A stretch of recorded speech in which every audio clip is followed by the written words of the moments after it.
सभी आंगनवाड़ी कार्यकर्ताओं को मेरा नमस्कार। स्वागत है आपका अपने चैनल नॉलेज ऑफिशियल पे। आज की इस वीडियो में देखेंगे कि संपर्क ऐप में जो पोषण ट्रैकर ऐप के अनुसार बच्ची दी गई थी, जिनका आपने सत्यापन किया था, जो बच्चे सैम और मैम में चले गए थे, तो उन बच्चों के फॉलोअप हमें कैसे करना है। ये एक बहुत ही महत्वपूर्ण काम है, इसको करना बहुत ज़्यादा अनिवार्य है। तो हम सबसे पहले क्या करते हैं, मुख्यमंत्री बाल आरोग्य संवर्धन कार्यक्रम, इस पर क्लिक करते हैं।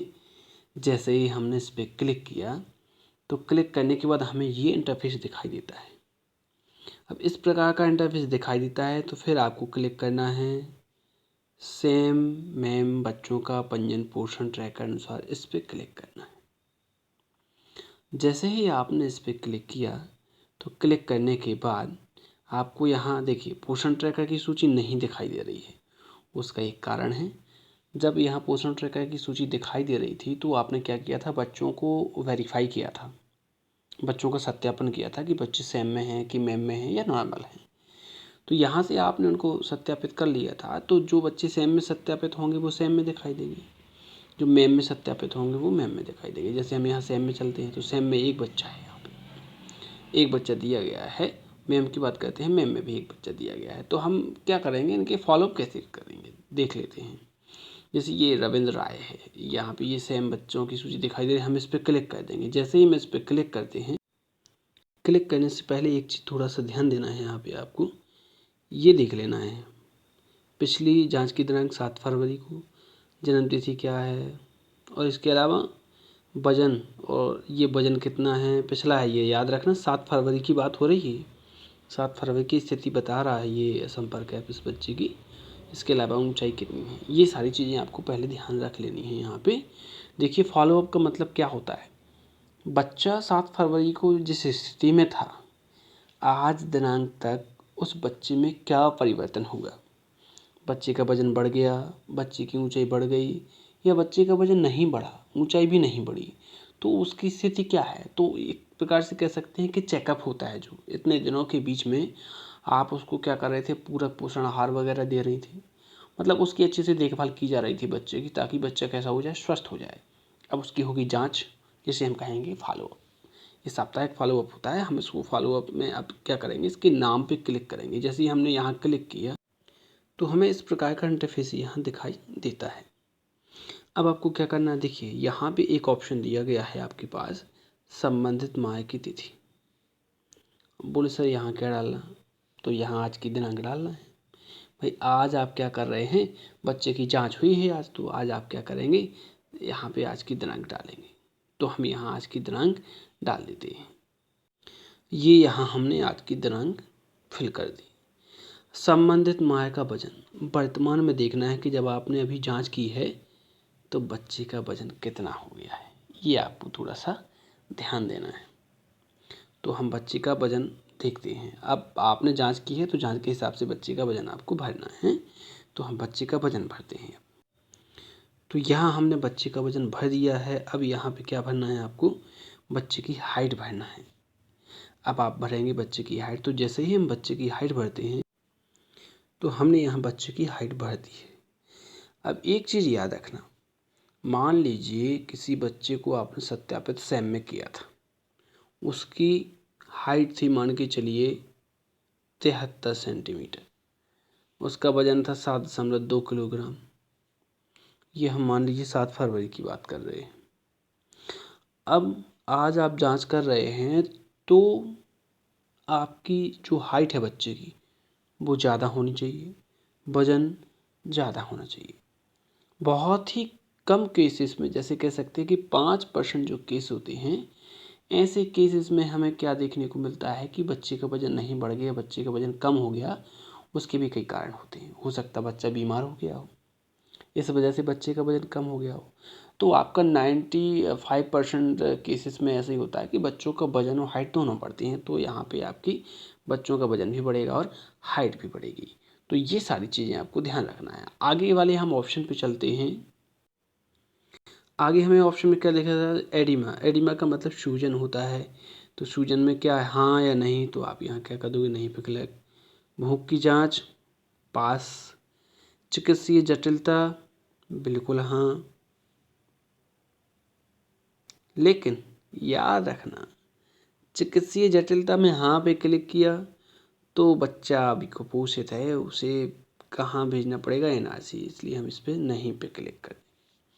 हीमोग्लोबिन श्वसन दर लिखा है, निर्जलीकरण। अच्छा, निर्जलीकरण मतलब क्या होता है? निर्जलीकरण का मतलब बच्चे की बॉडी में पानी की कम मात्रा है ना। बुखार नहीं है। टीकाकरण उम्र के अनुसार हाँ बिल्कुल लग रहा है। बच्चे को अतिरिक्त पूरक पोषण दिया जाता है हाँ, तभी तो बच्चे का वजन धीरे धीरे बढ़ेगा, है ना। BHSND पे बच्चे को ANM द्वारा समक्ष में, मतलब ANM के सामने जो दी गई दवाओं की स्थिति है वो हमें देखना है यहाँ पे। तो एमोक्सिलिन की पहली खुराक हाँ, फॉलेट एसिड की खुराक हाँ, कृमिनाशक एल्बेंडाजोल की खुराक यहाँ भी हम ये खुराक विटामिन ए की खुराक में भी हाँ कर देंगे। IFS सिरप की खुराक बिल्कुल। मल्टीविटामिन सिरप दी गई, बिल्कुल दी गई। क्या बच्चे को घर पर दिए जाने वाले खुराक हेतु एमोक्सिलिन की शीशी दी गई? दी गई तो हाँ, नहीं दी गई तो नहीं। इसके बाद एमोक्सिलिन की कितनी बोतल दी? यहाँ भी बोतल आप लिखना है, जितनी भी बोतल दी गई है, 1 2 3। क्या बच्चे को घर पर ले जाने के लिए, क्या बच्चे को घर पर दिए जाने वाले खुराक हेतु मल्टीविटामिन सिरप दी गई? हाँ। बोतल की संख्या 1। अभी एक चीज़ रखना है यहाँ पे याद, आपने जो भी जानकारी भरी है उसके हिसाब से बच्चा भी क्या है, सेम में है भाई साहब। ये सेम में है तो इसको क्या हम डायरेक्ट नॉर्मल बना देंगे क्या? बिल्कुल नहीं बनाएंगे बच्चे, डायरेक्ट नॉर्मल कैसे हो जाएगा? देखिए बच्चे सेम में हैं तो जब आप उसका फॉलोअप करेंगे तो सेम से बच्चा जाएगा मेम में, क्योंकि बहुत ही कम बच्चे ऐसे होते हैं जो कम समय में बहुत जल्दी डेवलप करते हैं, अर्थात बच्चों को समय लगता है। पहले बच्चे बहुत ज़्यादा कुपोषित थे, धीरे धीरे क्या होंगे, उनका विकास होगा, धीरे धीरे वो डेवलप होंगे तो सेम से मेम में जाएंगे, मेम से फिर नॉर्मल होंगे। तो चूंकि इसका ये पहला फॉलोअप है इसलिए अभी बच्चा अभी किस में स्थिति में है, सेम स्थिति में है। अंत में क्या करेंगे, सुरक्षित पर करें पर क्लिक कर देंगे। अच्छा, कृपया शिशु का श्वसन दर लिखें, आपको अभी श्वसन दर लिखनी पड़ेगी। श्वसन दर का मतलब सांस लेने की दर कितनी है उसमें, तो ये हमें लिखना पड़ेगा, तो हम लिखते हैं श्वसन दर।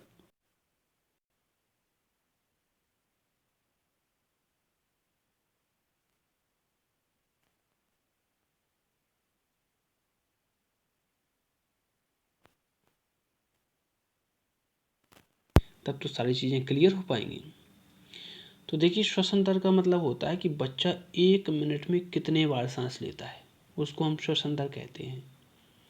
जैसे सर कोई मान के चलिए कि 1 वर्ष 7 महीने तक का बच्चा है, तो उसकी श्वसन दर क्या होगी? तो उसकी श्वसन दर होगी 15 से 30 श्वसन प्रति मिनट होगी। सर यदि 2 साल से ज़्यादा का बच्चा है तो उसकी कितनी होगी? तो उसकी होगी 20 से लेके 40 श्वसन दर प्रति मिनट। समझ रहे हो, सांस ले रहा बच्चा 1 मिनट में 20 से 40 बार, ये 2 साल से ऊपर वाले बच्चे की बात है।